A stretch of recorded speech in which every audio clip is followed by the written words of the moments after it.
നമസ്കാരം. പേടി കുടുങ്ങിയ അമേരിക്കൻ പ്രസിഡന്റിന് ഇപ്പോൾ നാക്കും പിഴക്കുകയാണ്.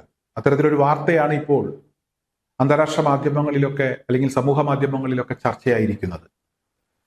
തുർക്കിയിൽ നടന്ന നാറ്റോ ഉച്ചകോടിയിൽ ഇസ്ലാമിക് റിപ്പബ്ലിക് ഓഫ് ഇറാൻ എന്ന് പറയേണ്ടതിനു പകരം ഇസ്ലാമിക് റിപ്പബ്ലിക് ഓഫ് ജപ്പാൻ എന്ന് ട്രംപ് പറഞ്ഞു. വേദിയിലുണ്ടായിരുന്ന നാറ്റോ നേതാക്കന്മാരൊക്കെ യഥാർത്ഥത്തിൽ അമ്പരന്ന് പോയി. എന്താണ് ട്രംപ് പറയുന്നത് എന്ന ഒരു ചിന്തയിലായിരുന്നു അവർ. പറഞ്ഞത് എന്തുകൊണ്ടാണ് എന്ന് ആ പരിപാടി കഴിഞ്ഞ് മടങ്ങിപ്പോകാൻ നേരമാണ് അവിടെ ഉണ്ടായിരുന്ന ആളുകൾക്കൊക്കെ മനസ്സിലാക്കാനായത്. അതായത് ഖത്തർ കൊടുത്ത വിമാനത്തിൽ തുർക്കിയിലെത്തിയ ട്രംപ് ഈ വിമാനം ഉപേക്ഷിച്ച് എയർഫോഴ്സ് വണ്ണിലാണ് പിന്നെ തിരിച്ചുപോയത്. പോകുന്ന പോക്കിൽ ട്രംപ് ഉള്ളിലിരിപ്പ് കൃത്യമായി പറഞ്ഞു, അവരെന്നെ കൊല്ലും, ഏത് നിമിഷവും ഞാൻ ഇല്ലാതായേക്കാം. മാത്രമല്ല ഇസ്രായേലിന്റെ ഒരു ഇന്റലിജൻസ് റിപ്പോർട്ടും ഇവിടെ ട്രംപിനെ കൊല്ലാൻ സാധ്യതയുണ്ട് എന്ന രീതിയിൽ ഇവിടെ അമേരിക്കയ്ക്ക് അല്ലെങ്കിൽ അമേരിക്കൻ പ്രസിഡന്റ് ട്രംപിന് കൊടുത്തിരുന്നു. എന്നാലും ഇത്തരത്തിലുള്ള ഇന്റലിജൻസ് റിപ്പോർട്ടിനേക്കാൾ കൂടുതൽ ചില തിരിച്ചറിവുകൾ ട്രംപിനെ വല്ലാതെ ഭയപ്പെടുത്തിയിട്ടുണ്ട് എന്നൊരു വിവരവും ഇപ്പോൾ പുറത്തു വരികയാണ്. അമേരിക്ക ഇറാനിൽ നടത്തിയ ബോംബാക്രമണത്തെ തുടർന്ന് പ്രധാനപ്പെട്ട 2 റെയിൽവേ പാലങ്ങൾ തകർന്നു എന്നൊരു വാർത്ത പുറത്തു വന്നിരുന്നു. റഷ്യയെയും ചൈനയെയും ബന്ധിപ്പിക്കുന്ന ഒരു റെയിൽവേ പാലമായിരുന്നു തകർന്നത്.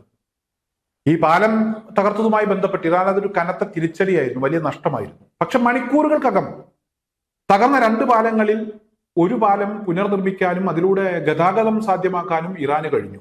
വളരെ പെട്ടെന്നാണ് ഇറാൻ തിരിച്ചു വന്നത്. ഏതാനും മണിക്കൂറുകൾക്കകം അടുത്ത പാലവും പൂർണ്ണമായും പുനർനിർമ്മിച്ച് ഗതാഗത യോഗ്യമാക്കും എന്നൊരു വിവരവും അത്ഭുതത്തോടു കൂടി ഇപ്പോൾ അന്താരാഷ്ട്ര മാധ്യമങ്ങൾ പങ്കുവെക്കുന്നുണ്ട്. തിരിച്ചു വരാനുള്ള ഇറാന്റെ ഈ ഒരു കഴിവ് വലിയ ഭീഷണി നിലനിൽക്കുമ്പോഴും കോടിക്കണക്കിന് ആളുകൾ ആ ഭീഷണിയെ വകവെക്കാതെ ആയത്തുള്ള അലി ഖംനായുടെ സംസ്കാര ചടങ്ങിൽ പങ്കെടുത്തു. ഈ സമയത്ത് ശക്തമായി ഇറാൻ തിരിച്ചടിച്ചു. ഈ സംസ്കാര ചടങ്ങ് നടക്കുന്ന സമയത്ത് ഇറാന്റെ എയർഫോഴ്സ് അവിടെ കൂടിയിരുന്ന ആളുകൾക്ക് സംരക്ഷണം ഒരുക്കുന്നതിന്റെ ഭാഗമായി ആകാശത്ത് വട്ടമിട്ട് പറക്കുകയായിരുന്നു.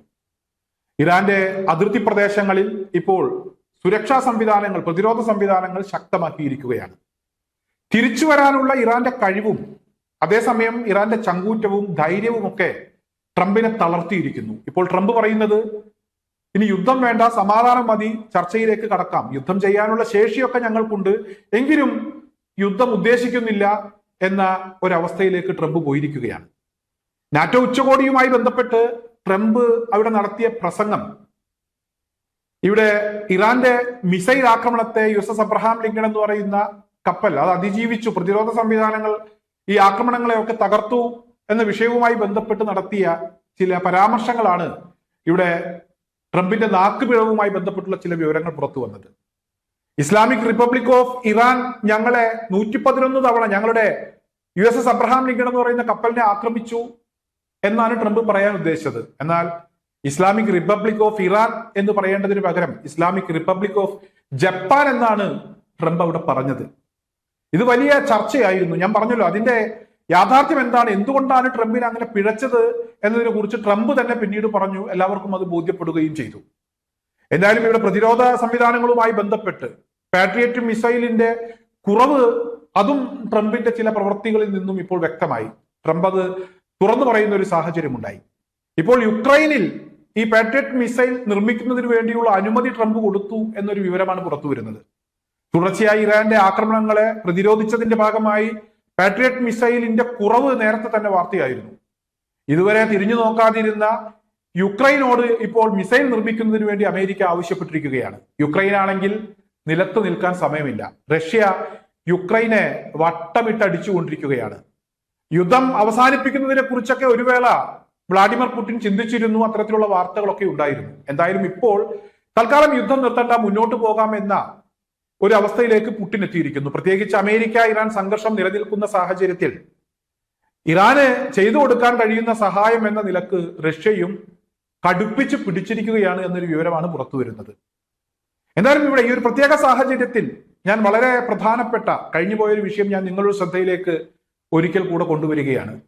ആയത്തുള്ള അലി ഖംനായുടെ സംസ്കാര ചടങ്ങുമായി ബന്ധപ്പെട്ട് ടെഹ്റാനിൽ സൗദി അറേബ്യയുടെ പ്രതിനിധികൾ വന്ന സമയത്ത് പരിശുദ്ധ ഖുർആനിലെ ഒരു വാക്യം അവിടെ പാരായണം ചെയ്തു.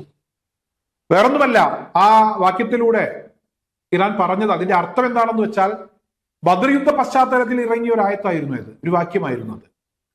അതായത് സത്യനിഷേധികൾ, അവരെ സംബന്ധിച്ചിടത്തോളം അവരുടെ കൂടെ ഒരുപാട് ആളുകളുണ്ട്, ആയുധങ്ങളുണ്ട്, അവരാണ് ശക്തർ എന്നൊക്കെ അവർ ചിന്തിക്കും. പക്ഷെ സത്യത്തിന് വേണ്ടി പോരാടുന്ന ആളുകൾക്ക് ദൈവത്തിന്റെ സഹായം ഉണ്ടാകും എന്നൊരു കാര്യമാണ് പരിശുദ്ധ ഖുർആന്റെ ആ ആയത്തിലൂടെ, അല്ലെങ്കിൽ ആ ആയത്തിന്റെ അർത്ഥം, ആ വാക്യത്തിന്റെ അർത്ഥമായി ഇവിടെ ഇറാൻ അറബ് രാജ്യങ്ങളെ ബോധ്യപ്പെടുത്തിയത്, അല്ലെങ്കിൽ ലോകത്തെ ബോധ്യപ്പെടുത്തിയത്.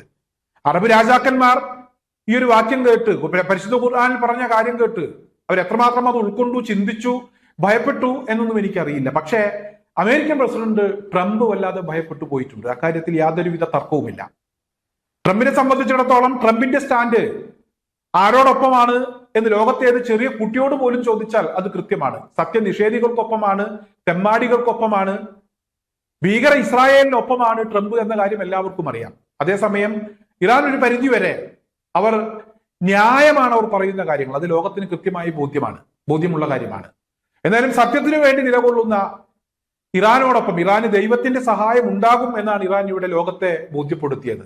ട്രംപിന് അത് തിരിച്ചറിഞ്ഞതിന്റെ ഭാഗമായി ട്രംപ് ഭയപ്പെട്ടു പോയി, നാക്കുപിഴച്ചു. നാറ്റോ ഉച്ചകോടിയിൽ പോലും ഇറാന്റെ പേര് പോലും പറയാൻ കഴിയാത്തൊരവസ്ഥയിലേക്ക് ട്രംപ് പോയി എന്നുള്ളത് ഒരു ചെറിയ കാര്യമല്ല.